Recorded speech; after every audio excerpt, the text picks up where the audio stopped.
Welcome to another episode, everyone.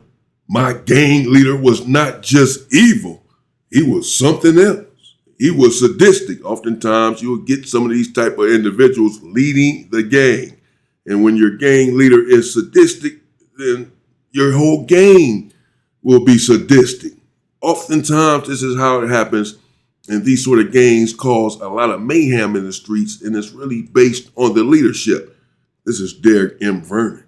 Check this out. He says his gang leader wasn't just evil, he was something else. True story. His gang leader was berserk, bananas even. Do you know the difference between a killer and a murderer? What is it? There's a distinct difference between the two. A killer may kill given the right circumstances. You run off with some money, you slap his mother, you abuse his sister, he'll kill you over it. But a murderer is somebody who lives to kill. He doesn't need a reason to kill. My charge partner, which is my co-defendant / gang leader, was a serial killer, ferocious human being. And I don't use words lightly. This man sold drugs, but he was not a drug dealer. He sold drugs to finance his murder habit, for insulation purposes, for power, to be mobile. That's why he sold drugs. But first and foremost, he was a murderer.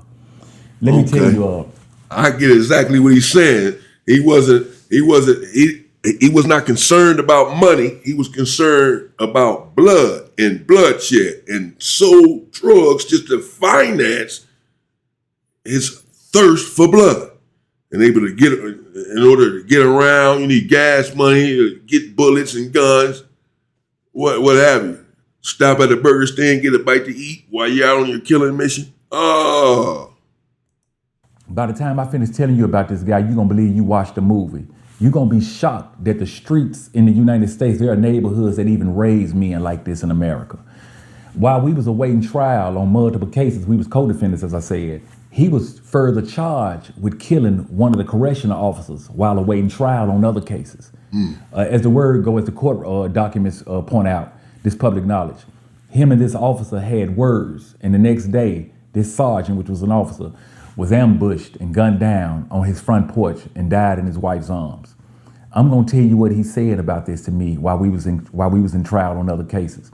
But first, there were 3 distinct manifestations of demons that came out of him during the time I was around him. As a matter of fact, he raised me in the streets before God intervened and snatched me out of it. I had a praying mama who delivered me out of it. I fell into the hands of the gang because I didn't have a father, and I was biracial in the South. I didn't fit in. But here go my point. You didn't fit in where? You fit in somewhere. The blacks apparently accepted you. You mean you didn't fit in with the other side? You fit in with the blacks. I just see you as a brother, and that's how America sees you as well. So you fit in. You just fit in with the brothers. And I'm not sure it's your mother that delivered you. It certainly wasn't this white, blonde-haired, blue-eyed Jesus that y'all believe in. Get over that. I spent 27 years in prison. I met men that were menacing and brutal, but only one man that I term as ferocious, like a lion. Here go my deal. While I was locked up, I met a guy who had 19 first-degree SA murders, meaning that once he finished, they were finished. He was back on appeal on one of the cases. My checker player partner had a quadruple murder. I was around dudes with triples and doubles and can't count how many dudes I've been around that was murderers. Point I'm making, these men were kittens compared to this dude. John Wayne Gacy, Ted Bundy, Jeffrey Dahmer, kittens. They killed children and women, and I don't say that lightly. This man spanked and chastised other killers in the streets. The man was... How the hell is he... how is John Wayne Gacy and Ted Bundy kittens compared to this individual? Man, Ted Bundy? The ferocious, prolific serial killer? This dude is worse than that, and he ain't been caught yet. He just out there. Ted Bundy unalived a lot of people. But in his 20s, I'm gonna tell you how they caught him. He was numbered in his 20s. By the time they caught him and took him off the street, he got 3 life sentences plus 50 years now. I talked to his nephew like 2 years ago. I said, man, when the last time you talked to dude? He said, man, about 4 years ago. He said, man, dude told me that the doctors and the psych doctors are trying to ask him to permit them to do psychoanalyze his mind and his brain, do studies on his brain. He was this ferocious, family. Here go my point. When we was in a safe house one time, me and him laid up in the safe house on the west side of Chicago. He would never answer the phone. It was a landline in the house. He had like 4 women. This was one of the houses that he bought for one of the females. I'm watching the game. He laying on his back. He used to lay on his back and stare at the ceiling like this for hours, just plotting evil with his mouth open, his eyes bulged. The phone rung. When he picked it up, I was shocked. Guess what I heard? You know what, man? Nah, man. What's up with you, bro? What's up with you, Derek? Again, this is Derek M. Vernon. Go check him out. But just yesterday, I covered this individual here, Green-Eyed Derek, the Green-Eyed Bandit. And yesterday, I had to question a few things about his story, not the veracity of his story. I believe every word of it. Yesterday, he was talking about his satanic cellmate in prison. As you just heard him say, he did 27 years in prison, this individual here. And he was in a cell with an individual. Go check that video out. I just did it yesterday. That was a devil worshiper, if you will. He loved Satan and he had demons coming out of him. He was transfixed and had spots on his face and was turning red and all kind of weird, Chucky the doll type stuff. What the hell? And Derek here, it wasn't no thing to him. He just stayed in his cell with him for a whole year. They was just cooling. They was just chilling. In fact, he helped the man out. He said that he helped him cast away some of these demons. They just kept coming back. I said then yesterday that I would have rolled it up. I ain't never rolled it up in my life. Ever. But I would have rolled it up then. I'm out of here. Packing up my stuff and I'm gone. I don't even want to be here in this cell. Normally, somebody else got to roll it. If it's a situation we can't be together, you got to go. I'm not going nowhere. I'm not rolling it up. That's how I've always been. But in this situation, I'm out, bro. You can have this cell. I don't want to be in this cell because you got demons and all that. But this dude here, Derek, he just stayed around and was just still cool with this dude and all this for a whole year. Now you got a gang leader who's your co-defendant. But before he was your co-defendant, you knew that he wasn't working with a full deck. He's sitting there, lying there, talking to himself. He's calling up demons. He's a serial unaliver. When are you going to get away from this dude? Just like the dude in the cell. This dude here is a glutton for punishment. When are you going to get away from these individuals? You working on them?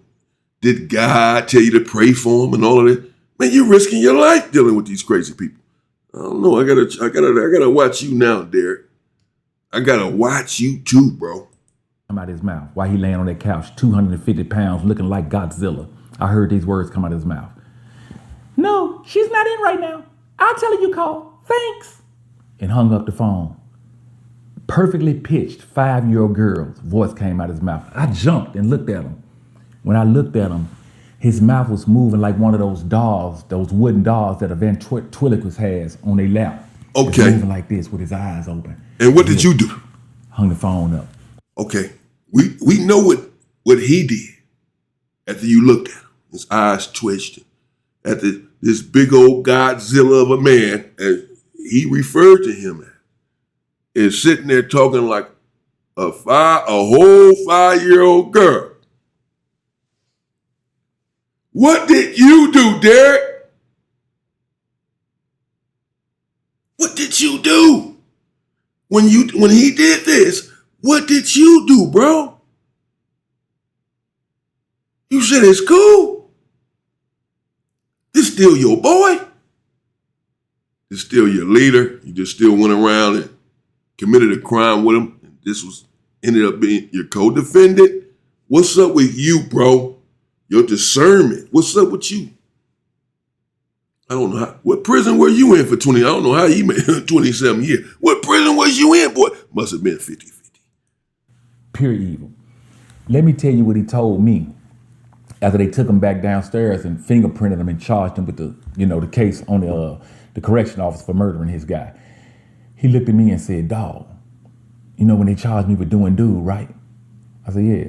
He said, "Man, when they brought me back downstairs, it's some dark-skinned dude with a bunch of cheap jewelry on. Had the nerve to walk up on me talking about you know what you charged with? First-degree murder." He said, "You know what I told that fool, dog?" I said, "What you tell him, dog?" He said, "I told that fool, y'all gonna be bringing me back down here for 20 more of them." He said, "You should have seen that fool face." Family, I call this man the Black Hannibal Lecter. He moved like Stevie Wonder when he talked. You know how Stevie Wonder played the piano and sway like this from his waist up? This man's waist swayed all while he was talking to me and while we in this holding cell in trial. And he talked with his hands, and he's real poetic as the way he moved. I'm gonna tell you what he said to me and what happened between he and I in that bullpen. And I'm gonna tell you what he said to the court reporters and the cameramen in the courtroom after they found him guilty. He was talking to me doing this. Dig that, dog. Woo, woo, woo, woo. Swaying back and forth like this. He had slanted eyes. And he was talking to me. We had another co-defendant in the bullpen who was sitting to my right. I took my eyes off him for a second while he was moving and talking to me like this. And I looked at the other guys because he started talking. When I looked back, my gang leader was on the edge of the seat, which is about 6 feet from me, with his hands on his knees looking at me like this, with his mouth hanging open, his eyes bugged, just like a vampire. I looked out, I remember what I said. I was reading my little brown Bible because I had gave my life to Jesus. I had, unplugged from the gang. Jesus ain't helping you at this. Okay, so what did you do? I'm back to that. Jesus. What did you... How come Jesus is not helping that man, your gang leader? Jesus is not helping you either in this situation, brother. What did you do? When you turn around for a brief second and you turn back around and now he's on his knees with his mouth agape, looking at you, staring at you weirdly. What did you do?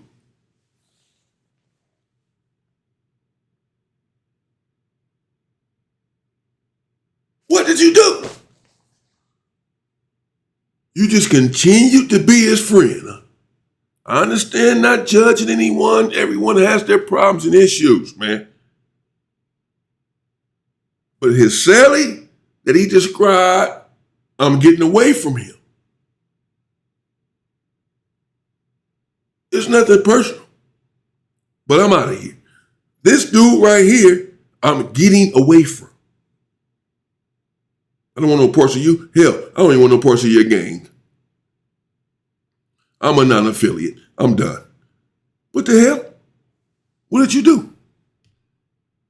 He loves it. Told nothing, hadn't stole nothing. And I looked at him and said, "Look at the devil in dude." I didn't want to look at it no more. And I looked off for about 3 seconds. When I looked back, he was like this again. Dog. Oh. Right. Woo, woo, woo, woo. Dig that, dog. My good. He didn't even know he had went into this demonic trance. He didn't know, huh? Didn't even know it. But you knew. This man talked through his teeth. He gritted on his teeth like this, and he whispered everything he said. He couldn't even raise his voice. I'm talking about I was under a serpent, a pure serpent. When I finished telling you some of the things, when they found him guilty on the correctional officer murder, he looked back at the court reporters and the cameraman and said, "Tell the world I'll be back." Just like that. Family, my time around this dude, it was like being around an ancient being. He was like 20-some years old, but the spirits that operated through him were ancient. The insight that they had, the instincts. Literally, he tried to kill me at least 5 times that I was aware of. 2 times, I turned myself in to death, family. You may say, "Man, why would you do that?" I was 20 years old. I had been indoctrinated. I don't give a damn. I'm sorry.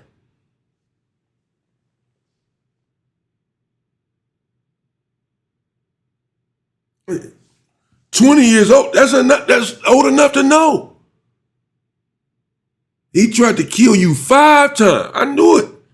That's why he should have got away from this dude.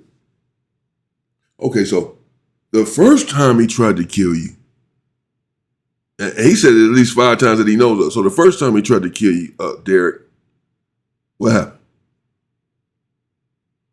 You decided to come back for number 2. And then after number 2, after the second attempt, you said, well, hell, he ain't did it yet. Damn it, you can just keep trying. I got 9 lives. I'm going to come back and give you another shot. And so you walks on back around where he's at, and he attempts your life again. 3rd time. No 3 strikes, you're out, though. I take it you're not from California, Derek. You don't believe in 3 strikes. Because you gave him another shot. A 4th time and a 5th. Man, yeah. Watching you, Derek. I'm watching you now, homeboy. What's up with you? We knew about these dudes with these green eyes. Some ain't all the way there with them. They don't really be having their equilibrium. I'm serious. In the streets, don't go to the law. Never go to the law. He had raised me, so all I know is the code of the street. So that wasn't even an option. No. I didn't have the power. No. This man had over 1,000 men under his hand, and he was rich. So? We dragged $20,000 through the projects in a heartbeat. Okay. Had multiple private investigators looking for dudes all at the same time. He like 2-3 people removed, but he got private investigators on the payroll looking for dudes that he trying to unalive. Every day of the week.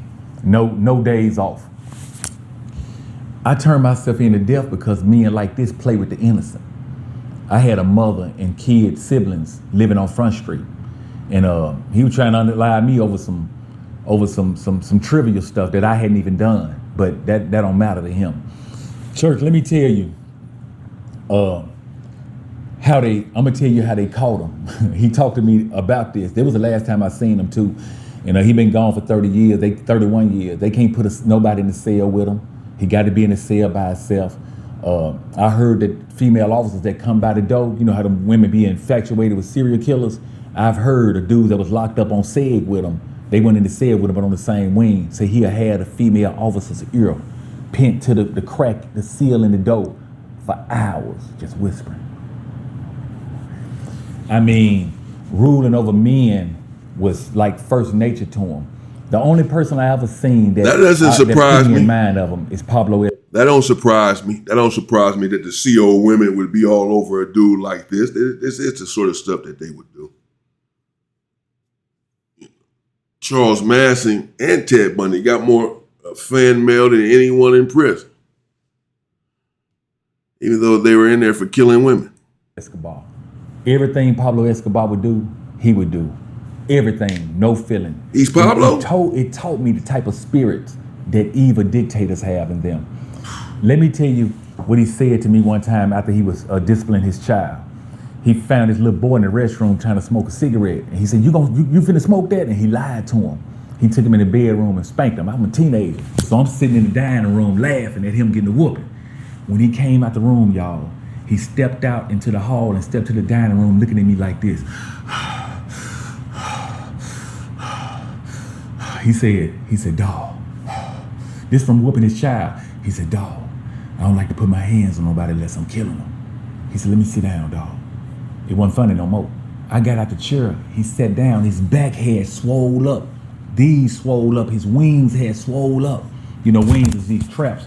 He had swole up. And while he was sitting down breathing, this was after disciplining his son. He said, dawg, feel my back. And I got to feeling his back. He said, dawg. He said, every time I get mad, he said, my back swell up and get real hard. He said, I don't know what that is, dog. I didn't know what it is either. Me either. Some more animalistic shit. Why are you feeling his back, though? He breathing hard. So I don't like putting, so what, he does have some sort of self-control, regardless of whether or not he likes putting his hands on people without finishing the job. He just did it and didn't do it. So he has discernment, this individual. He knows what he's doing when he's out in the street hunting these people down and finishing them off. But this dude here, saying he said, yeah, man, check my back. Bro, I don't want no parts of what you got going. I don't want any parts. I don't want to touch your back. I don't want to feel your neck. I don't want to see if your forehead hot. I don't want none of this shit. The hell? I'm out of here. Now I know he was a host of wicked spirits. That's what it was. But, you know, his will was so strong, he looked at me when we was in the bullpen that day, after he was doing this. He talked just like Stevie Wonder. I called him the Black Hannibal Lecter. He looked at me and patted the wall. He said, dog, I'm coming out of here. Even if I got to knock the wall down. Meant it. 100% meant it. Now let me tell you how they caught him. If you've been with me this far in this video, go to the first link. I pinned a comment in my comments about my Etsy store, y'all. I've been a Christian now for 32 years. I got an Etsy store of a godly apparel. If you're still here, go check it out. And now let me finish with my story. I love if you buy something from me. Hit the link in the comment or go to my channel. You'll see my Etsy store. Thank you so much. Family, let me tell you how they caught him. He was telling me the story. One of the guys that we was associated with, they got at odds with each other. And he came out, caught the dude on the street. He was scrapped. He said he had a 4-4. He told him, he said, I would kill you now. He said, but first I'm gonna let you leave and go get scrapped. And when I come back, I'm gonna kill you. Dude stripped down butt naked, because he used to be on the wicked sticks, the PCP, that make you want to strip naked. Walked up in the police station and said, he ain't had no problem going to the police. He walked up in the police station and said, so-and-so trying to kill me. They know who he is. They took him into custody, put him in PC. Now look, he, the informant now, gets dude on the phone. The only reason dude on the phone is that he kind of keep him on the phone long enough to figure out where he at so he can send the hitters. This is what he's telling me while we in the bullpen awaiting trial. He said, dog, I got him on the phone. I'm sending the hitters because I figured out where he at. He said, but while I was sending the hitters, he said he was sitting there with the police, and the police was trying to get him to keep him on the phone till they can tap where he was at, trace where he was at. They didn't get the exact house, but he overstayed on the phone long enough for them to get the block in the neighborhood he was in. When they found that out, they cut off all interest to that neighborhood. Wouldn't let no cars in, no cars out, put a helicopter in the air circling it. And they went door to door, and that's how they caught him. He was in his 20s. But the man was a monster. And let me tell you why I turned myself in to death. What I said while I was on the airplane. I'm 30, he called me. He said, dog, catch the next flight up here. I ain't got no right to ask over this phone because the phones be tapped. I was a young man living in the nonsense before God saved me through my mother's prayer. And I said, all right, I hang the phone up, catch a cab. That's back in the day. Go to the airport. I'm 20-some thousand feet in the air. I said, when I get up here, I said, dude, them finna kill me. I hadn't done nothing, but they was paranoid and suspicious that I might. I said, dude, them finna kill me. I said, God, I said, I don't ask you to spare my life. I said, I deserve to die. I said, God, I just ask you to spare my soul hellfire. And I said, God, don't let these men torture me. I said, make it quick. I got there, took me through 2-3 cars, different locations before I got to him. And he just wanted to look in my eyes. Turned the chair around and sat in and looked in my eyes. And he just see if I'm gonna drop my head. He couldn't touch me. Man, what the hell? My mama's prayers covered me as much as he wanted to. He couldn't. So you knew that they was about to kill you. You just prayed to God and asked, hey man, but make sure I go to heaven. Make sure you purify my soul now. He said he knew that he deserved to die. Yet you're still here. What are you talking about? Do it. And couldn't do it. I'll tell you one other thing that he said one time. And he been locked up now 31 years, ain't changed. Doctors in the joint talking about studying his mind. You know, that's just that gone. That's what's out there, y'all. That's what the enemy is rearing out here. But let me tell you, a dude had got locked up and was around one of his nemesis who told him, he said, man, dude, them can't come to jail. He can't come to jail because he was a part of a powerful gang too, saying that they gonna exact vengeance on him if he came to jail. Dude reported this to him. Dude was sitting here eating, y'all, eating the meal. I'm sitting there. After dude reported that to him, he looked at him and said, kill that ninja mama for me. Then he went back to eating real slow. Then he paused after another bite or two, and he looked back up and said, dog, I'm a real killer. And went back to eat. My God, you can't tell me Jesus ain't good. Ain't number one thing that has followed me in my newborn life since him. And one thing I got all that stuff out of my spirit that I lived under and stuff. And I believe God let him show me who he was in the bullpen that day when he was looking at me with his mouth hanging open like this. When he was talking and went into a demonic trance, when I looked back, he had snapped out of it and didn't even know it. I believe God was showing me what spirits I was under. This was a dictator spirit, y'all. Dictator spirit, strong spirit. And he locked up now. I don't even think the devil wanted him to get locked up. I think God ended his career. Man was in his 20s. Felt like he was over 100-some years old. But that's my story about my satanic gang leader who was indeed a serial killer. The only man in my life that I ever known that was ferocious. In fact, only one thing that has followed me from my time in that life with him, he's always say this to me, dig that, dog, dig that. And as a 50-some-year-old man, when I talk sometime, I still say, man, dig that. It's the only thing that followed me. Other than that, Christ has made me free. In Jesus' name. Bless you. I need Christ then to get free of this stuff you just went through. It's on my mind now. All right, that's Derek M. Vernon. Shout out to the brother, to the green-eyed bandit, with the satanic gang leader, a serial unaliver who was clearly off of his rocker. But old Derek, for whatever reason, he tolerated it for some time. He put up with it. It was okay. Just like it was with his satanic Sally. I'm glad he's given his life to Jesus and has turned things around for himself. Welcome home. Stay free, brother. He's been out for some time, I'm sure. He said he did 27 years. Oh, I don't know, man. That sort of stuff starts happening, any of that stuff. I'm out of the way. I don't want no parts of this. I don't want no parts of any demons. Hell, even any angels. I just don't want it around me. Whatever you got going with the universe and all of this stuff, do your thing. Do you, man. Keep it away from me. If it comes around me any bit, even just a little, an iota, it's over. You'll never see me again. That's it. Let me know what you think in the comments. The hell? Stay safe and stay free, people.